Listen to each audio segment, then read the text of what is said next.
The Grey Stone by Alison Uttley. She wrote many books for children and about animals.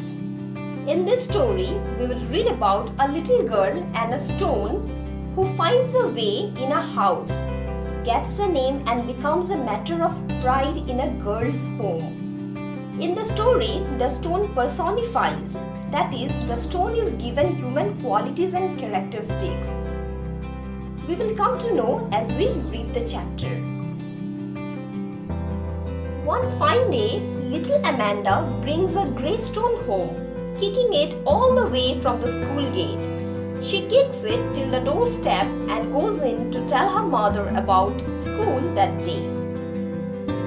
So one day when Amanda was returning back from school, she noticed a stone, and as she was walking, she started kicking the stone the entire way until she reached the door of her house.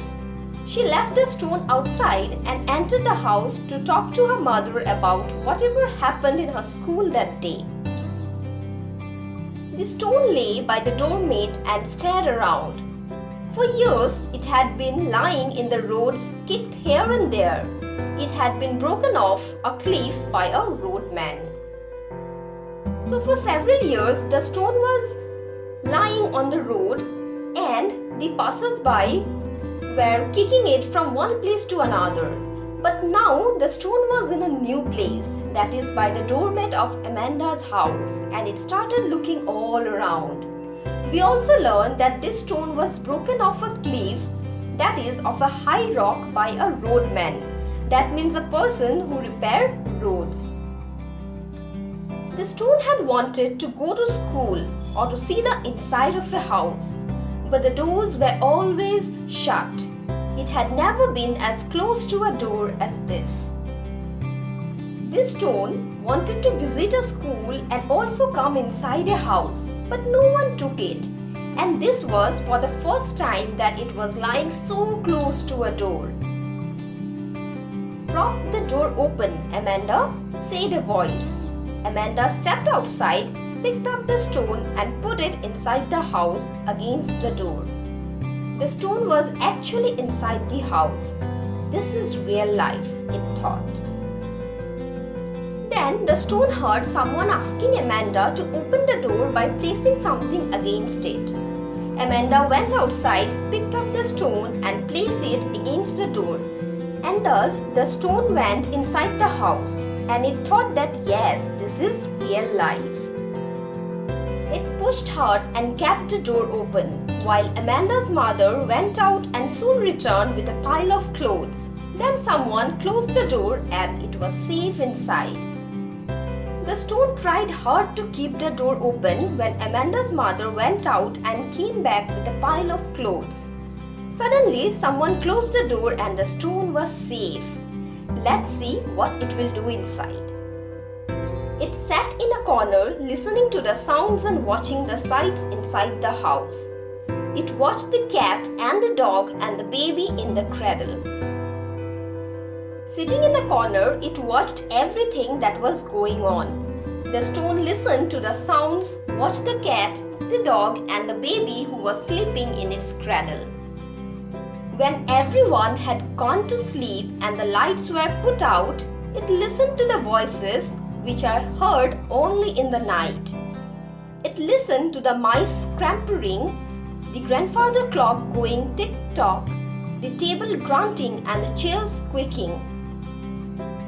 After everyone went to sleep and turned off the lights, the stone was still awake and listened to the various other sounds such as the running sound of mice, the tick-tock of grandfather's clock and the low sounds of the tables and the chairs. "They will throw you out," cried the voices.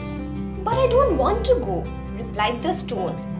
"I have been waiting for this for thousands of years and I want a little comfort in my old age. What shall I do?"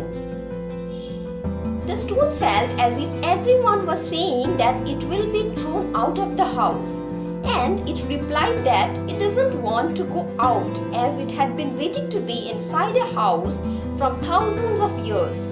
Now, as it was old, so it wanted a little rest.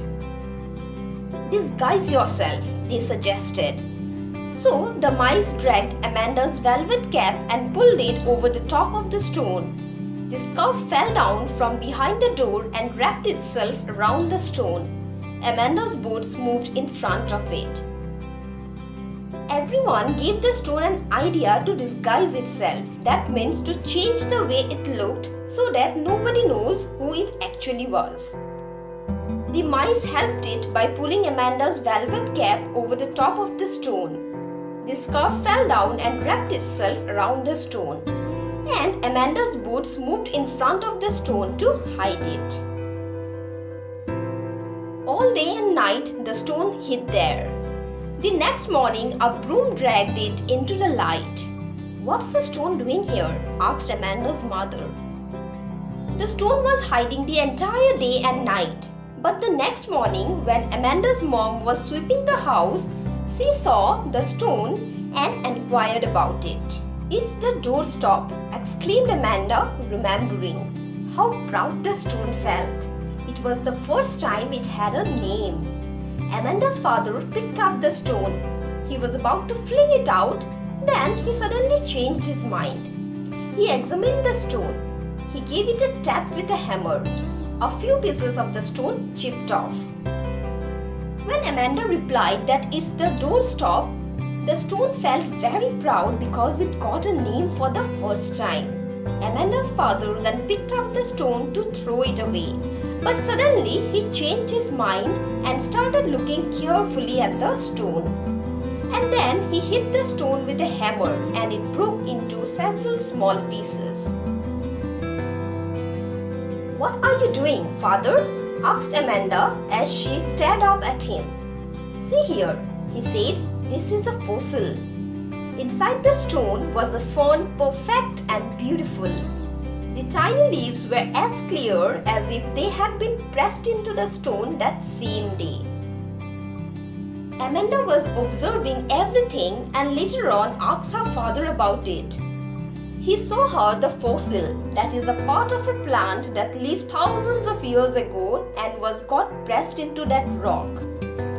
They saw a beautiful fern plant whose leaves looked very clear and perfect. "The place for this is on the mantelpiece," said Amanda's father. So they placed the stone there. Every time a visitor came home, it was taken down and shown to them in all its beauty. Amanda's father was very happy with the stone and decided to keep it on a shelf on top of the fireplace in a room, which is known as mantelpiece.